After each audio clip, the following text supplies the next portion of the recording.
Hi there everyone, it's Jaakko here. I wanted to do this tutorial on how to use substances in Marmoset Toolbag 3 and how we can set it properly so that it renders well, and how we can also change the settings for it. So it's something that I'm asked often in Twitter or in Gumroad, so I'd like to answer that question now, that how we can set it up. So let's take a look. So what I got in here, I have this game asset that I created some years back for Unreal Engine 4 project, and I like to make a nice render out of this so that we have some nice background here. So I'm just gonna go and create like new material in here. So if we click this plus, we can see we are able to create new materials. I'm gonna call this wood background like that.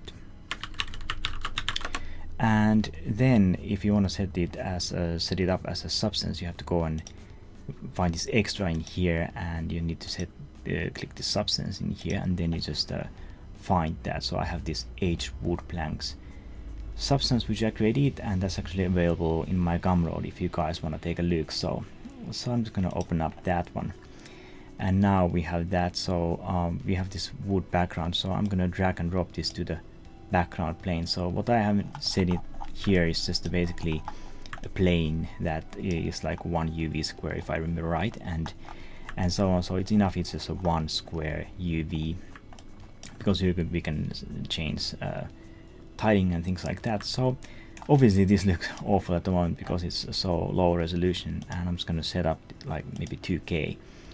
You can go higher, of course, like 4K, but I'm just gonna keep it as 2K because my computer is kind of slow. So let's do 2K and just wait it process. So we can see that it's kind of now it looks ridiculously large. So how to fix that is that we go to main and we just set tiling. So if we think about like this knife size, and if you just imagine that how big could these wood planks be, so like so.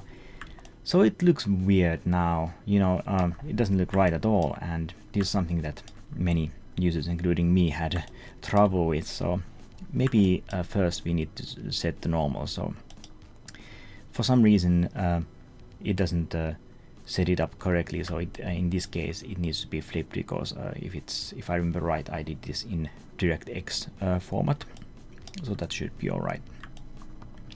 We can flip that, and then we have this glossiness, and we are dealing with metal roughness, of course. So what we are inputting here from the substance, automatically it's reading the substance, reading the roughness. So I need to invert that, and then also the albedo, all that seems to be set up correctly.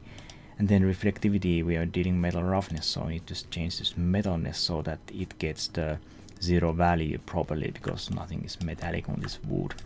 So now that is, and then we can go to occlusiveness also, and we just click this. So now it gets the occlusion from the substance properly, and we can also change that intensity, so we get those darkened grooves in there going like so. And now it starts to look a little bit more properly rendered like it should be.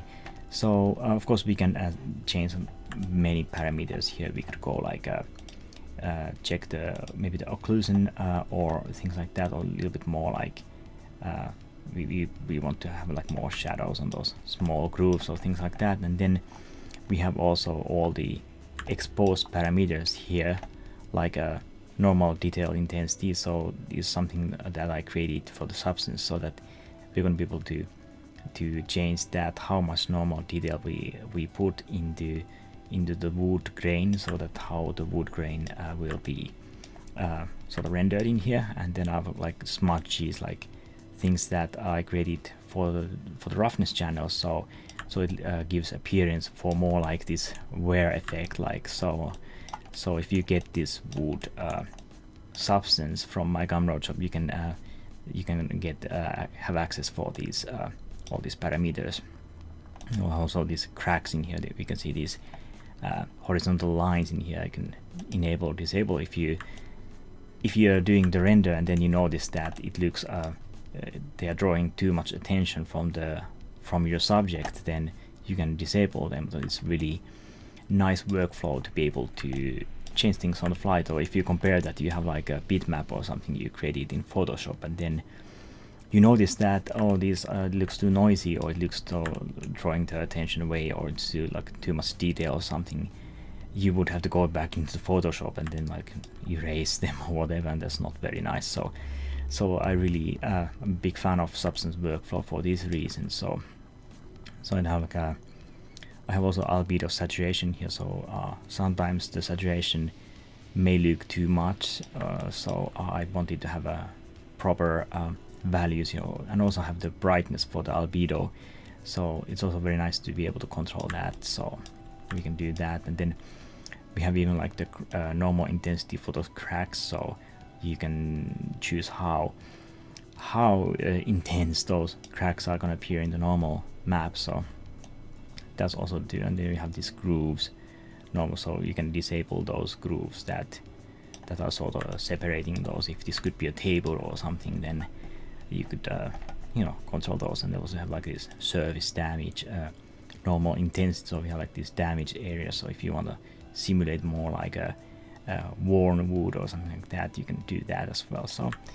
that starts to look pretty decent, I think. And then you got all these parameters here, and you can go like you can up the resolution higher if you want, and everything is procedural. So again, yeah, I think this is really good for, especially for backgrounds. Of course, if you have more complicated assets and you do stuff for like Unreal Engine 4, which also supports this Substance Workflow, then of course you could do stuff like that. But yeah, it's just a quick look on how to set it up here in in the Marmoset Toolbag. So I hope you guys find this useful. So if you have some comments or something, just leave it to the comment section, and I'll hope to reply to that as much as I can. So this was Jaakko. I hope you guys enjoyed, and I'll see you in the next one.